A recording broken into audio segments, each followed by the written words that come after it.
Hi, in this video today we're going to talk about a necessary evil, which is accountability.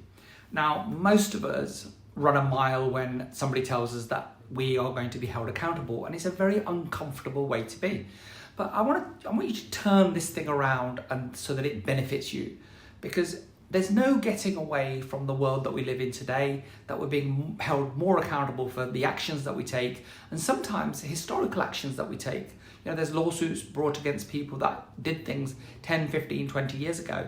Now, so how can you use accountability as something that's a positive in your life? Well, let me tell you something. So every time you're being held accountable, it sounds painful, because what then happens is you're then being asked to justify your actions or do certain things that you may not be comfortable with. The thing about doing things that are uncomfortable is that's where all the growth is. So there's no growth in working within your circle that you're comfortable with. All the growth is outside of that. Now, most of us realize that. So when we do something that's not in our comfort zone, that's when we are uncomfortable, but that's when we're learning and growing. And so what you're actually doing is widening your circle of control, widening your circle of influence.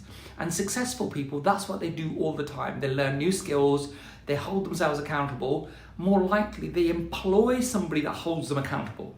You know, very often you see the leader of a company and his executive assistant or PA, call them whatever you like, is the person running their diary. So they tell them where they need to be. And busy people like that. They want somebody else to run their diary. They want somebody to run their accounts. They want somebody else to run their admin, because they take a global view of things. So accountability will help you by being held accountable. You will perform better. So, you know, most of us at some point have been to the gym, and most of us at some point have had some kind of instruction by a personal trainer. Right, and I'm no exception to that.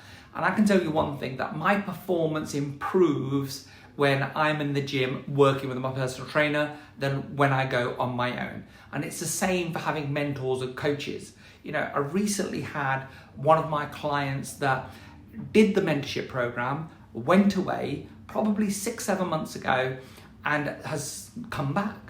And his words were that my business has really gone nowhere since I stopped the mentorship.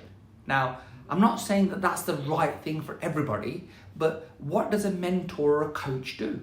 They hold you accountable. You know, we set a series of tasks and we say, right, we're going to complete the following, A, B, C, D, E, and we're going to complete it by when. So there's deadlines and there's a number of tasks. And that ultimately improves things. So one of the very, very famous sayings that I adhere to is performance improves when performance is measured. So use that. So when we start measuring ourselves, you know, if we're trying to lose some weight, when we step on a scale on a regular basis, you know, that's where our energy is going. So, you know, and the results will start flowing. So if all of a sudden you see that your weight's going up, you know that you're eating too much or you're not exercising very much. So one of those two things has got to change. So the scales hold us accountable. You know, when we go for a personal training session and we've been out on the lash all night, the previous night, we can't do it. And our personal trainer's telling us, listen, something is wrong here. You know, what is going on? So either your diet's poor or you didn't sleep properly, or you can probably smell you the next day, right? But accountability, use it as a positive. It's a necessary evil if you want to improve any area of your life. And I can tell you that, and people that are highly functioning individuals that work at another level are holding themselves accountable to themselves, and they're getting other people to hold them accountable. So don't be afraid of all these words that people are using to kind of stifle your growth. There's nothing wrong with it. Me being held accountable is usually me getting uncomfortable with something that I'm doing that's wrong. So if you want to implement any change, get yourself an accountability partner, get yourself a coach. Holding yourself accountable, unfortunately, I don't know about you, but I make far too many excuses for why I didn't do that exercise or I didn't go to the gym that many times, etc., etc., etc. So having a gym buddy is a totally different thing. And if you had me as your gym buddy, you know, I'd tell you a new one if you weren't going to turn up. So find somebody that you're going to be held accountable by. And if you haven't got a friend or somebody that can help you, hire somebody to do it. It's the best money that you will ever spend. So take care until next time. That's another video on accountability. We'll do some more at some point. I hope you're enjoying these.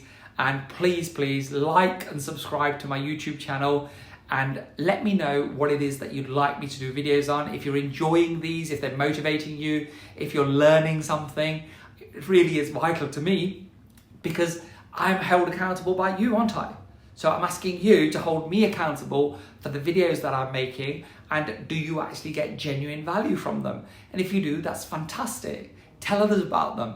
If you don't get any value, you think, Kam, you know, what the hell are you going on about all the time? Please tell me about it. Say, listen, could you do this? And I will. Thank you so much. I'll see you again. Bye-bye now.